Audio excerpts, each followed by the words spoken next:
So my husband, for our listeners, is an absolute nerd about this. All his lotions and soaps, like he researches it so much, and he won't let us use any kind of fabric softeners. And it's funny because I have some face products that I really like, and he'll periodically like pick something up and just be like, I'm like, what is it? He's like, it's just... Like he's judging you in your own house. Yeah. Leave me alone. This is for my face. I don't use it anywhere else. It's a little bit of skin. Back off.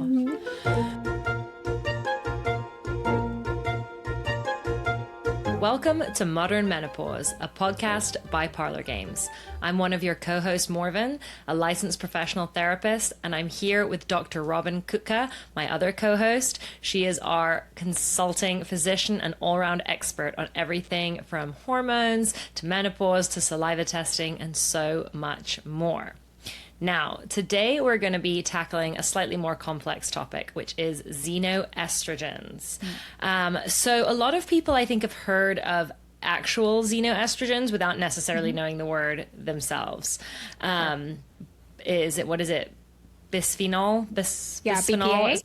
BPA, yep, is the kind of more common one. So most people have heard of BPA, but we don't really think of it as being a xenoestrogen or understanding what that means. Sure. And this can be pretty important for women, especially for women as we age, but I think, throughout women's lifetimes. And so, Dr. Robyn, I was hoping you could kick us off and explain a wee bit about what xenoestrogens are and kind of what they do. Yeah, absolutely. So xenoestrogen is kind of the umbrella term for compounds or chemicals that are similar to estrogen but aren't estrogen. They act at estrogen receptors in the body, but isn't estrogen themselves. So we're not going to see, xenoestrogens on a lab test or something like that. But they're similar enough that they act like estrogen at our estrogen receptors. Okay. So let's walk through that a wee bit, right? Because most people have seen things BPA-free. We kind of know we need to avoid them. Yep. So why might women, I think men as well, but for the purpose of our conversation, why might women be looking to avoid xenoestrogens? Yeah. So if we're exposed to xenoestrogens, like I mentioned, they're acting at estrogen receptors in the body. So that means that without being estrogen itself, they can almost mimic estrogen or interfere with estrogen signaling. So our research shows us that they can have pretty profound effects on the body. We have research linking it to certain cancers, especially breast cancer, or even to things like early puberty or infertility and decreased sperm counts. So they've been shown to have effects on the body themselves. And so that's why I think, we see so much marketing towards BPA-free or even, I don't know if you've seen it even in food cans, like the lining of food cans might have some BPA and things in there. So some of those labels will say that. So they're marketing to those people and those consumers who are savvy of that and want to reduce their exposure to these chemicals. Right. Well, I know, we have some research on it. We have some different things that we can link to, that we'll link to in the information about this podcast. I know there was a big study in 2009, right? And it was in an endocrine review journal, and it said that xenoestrogens, it concluded that endocrine disrupting chemicals, including xenoestrogens, can interfere with hormone signaling through multiple biological pathways and are associated with reproductive disorders, developmental abnormalities, metabolic disease, and certain cancer, right? And it seems like this is the general message, right? This is pretty well known that there's a consensus, a scientific consensus on xenoestrogens causing problems. Right. But they're still out there, right? So where might people be finding them? Where might these xenoestrogens be kind of lurking? Yeah, they are in some surprising places. You touched on BPA, and that is oftentimes found in plastic, particularly more so if the plastic is heated. So we think about water bottles or plasticware that we're putting in microwaves or things like that. They can be found in cosmetics, so things that we're applying to our skin or even our fingernails. They can be found in certain chemicals that we might use as pesticides or herbicides.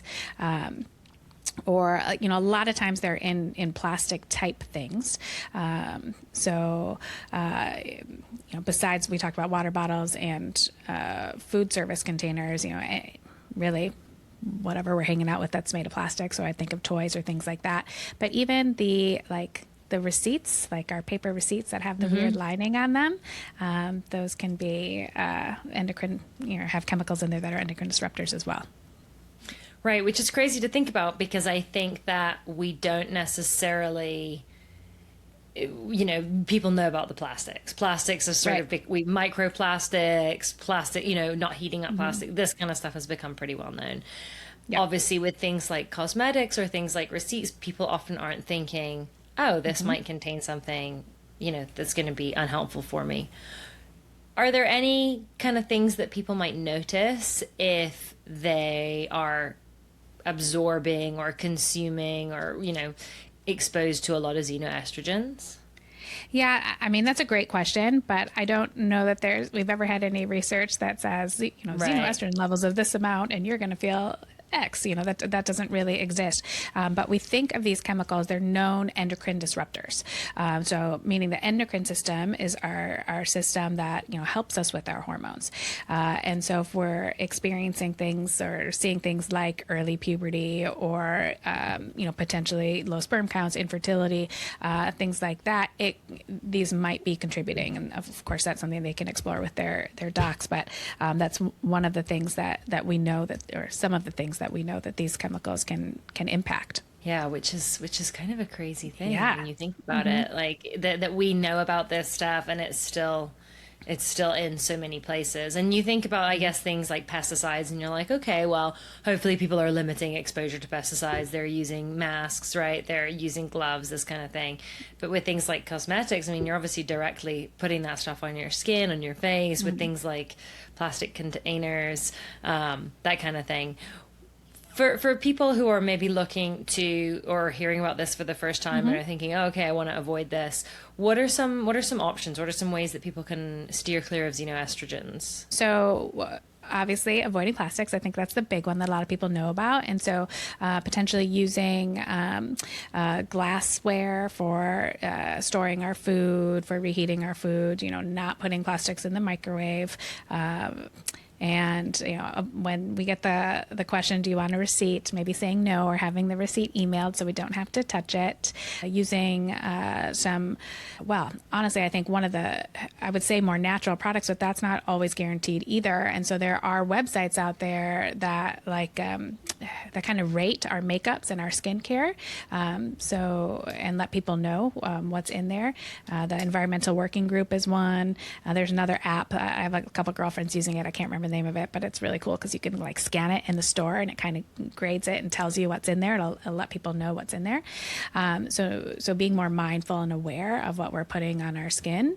And even, if we are using canned goods, are they advertising that BPA-free label?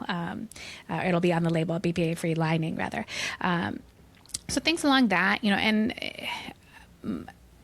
I think a lot of people expect organic produce and things to be free of xenoestrogens, and while they're more likely to be free, organic still has their own chemicals and things that they use. So eating from local farms and where we know, but that's not always feasible. So I think we can get really overwhelmed with trying to reduce our burden of exposure to things like this. And so just maybe choosing one thing to focus on and, one thing to do, and kind of slowly doing that and understanding that not everything's in our control. So, doing what we can do and not getting so super overwhelmed about all of our exposures.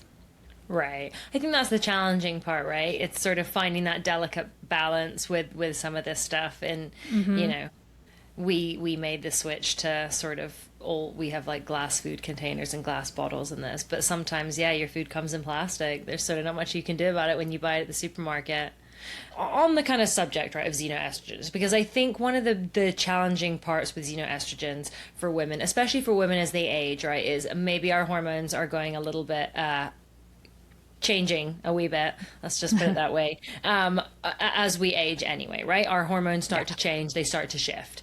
And so women in perimenopause and menopause might become more aware of something like xenoestrogens because they're trying to limit things that are going to cause bigger shifts, more extreme shifts. What are sort of the top 5 things that people maybe aren't aware of that can really disrupt our hormones and disrupt our bodies, right? So if xenoestrogens are one of them, what are some other things that can really disrupt our hormones in our bodies? When I think about that, really what comes to mind are the main lifestyle factors. If we're eating a food plan that promotes inflammation, inflammation itself releases chemicals that affect our bodies. So, I think about alcohol there, excessive processed sugars. I'm not one for huge limitations, and I don't think we have a lot of good info to tell us we need to be, pulling out whole food groups there. But we do know that eating a whole foods diet high in fruits and vegetables tends to be less inflammatory for folks and more nutritious. So, that's a big one. Not moving, sedentary lifestyle. There's tons of research on that around how detrimental that can be to our health. And,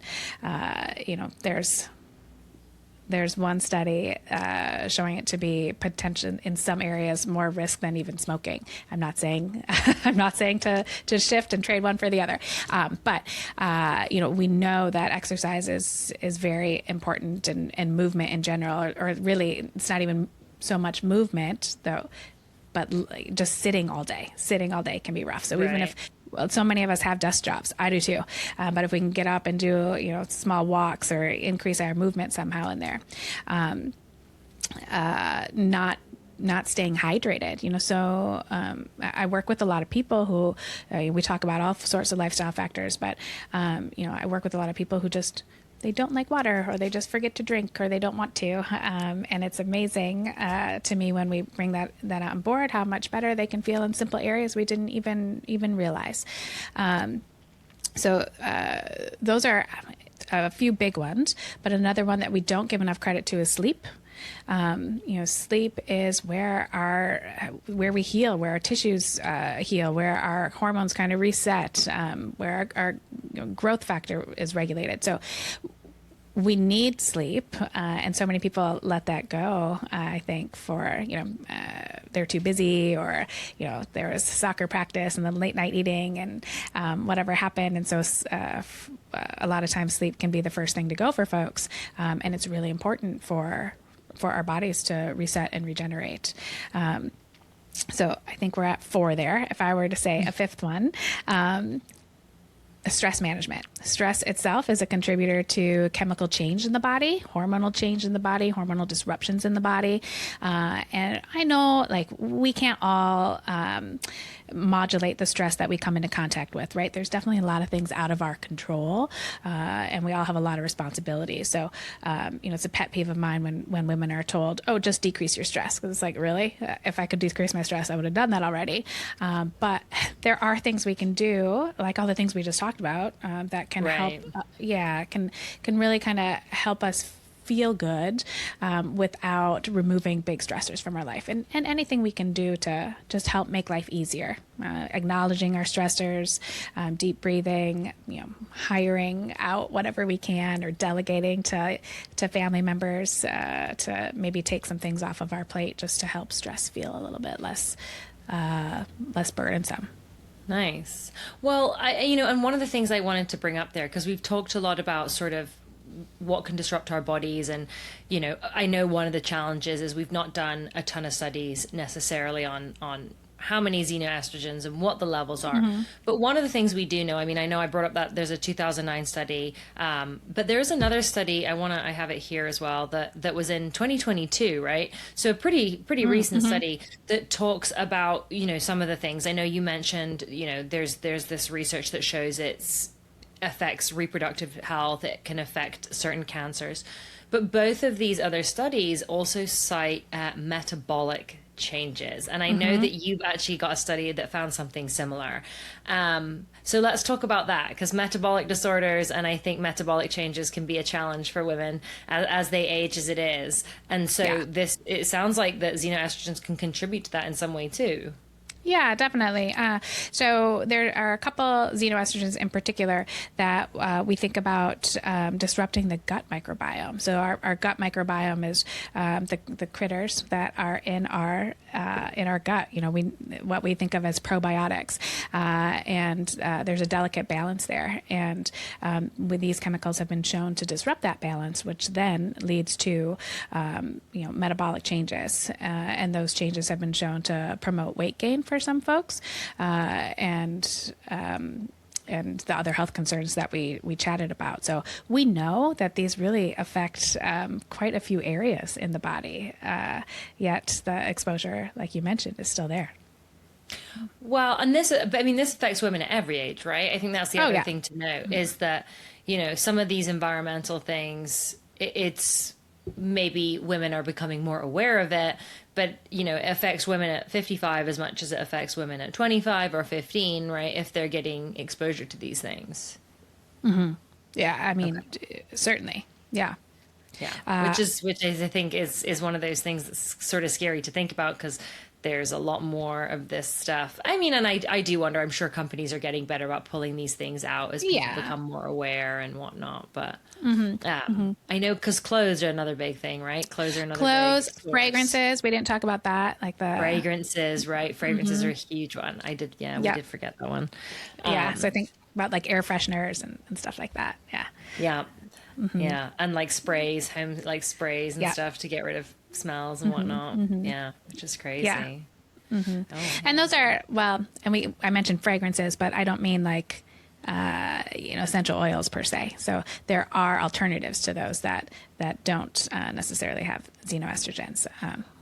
Well, and I think it's often in things that are heavily scented, right? I think it's often in things like, I know this because my husband, for our listeners, is an absolute nerd about this. Like, all his clothes are made out of 100% cotton or hemp, all his lotions and soaps. Like, he researches it so much, and he won't let us use any kind of fabric softeners or laundry detergents. Like, he nerds out on this stuff. This is his big area where he's super paranoid about it. And so I have to listen. I have to hear all about it. But I know that, it's heavily things that are in often fabric softeners that are heavily fragrant. Exactly. Yeah. I can't believe we didn't talk about that before, but that's for people wanting to make a change. We talked about glass being one big one, but that's another one that's a kind of a simple step in things that we do every day.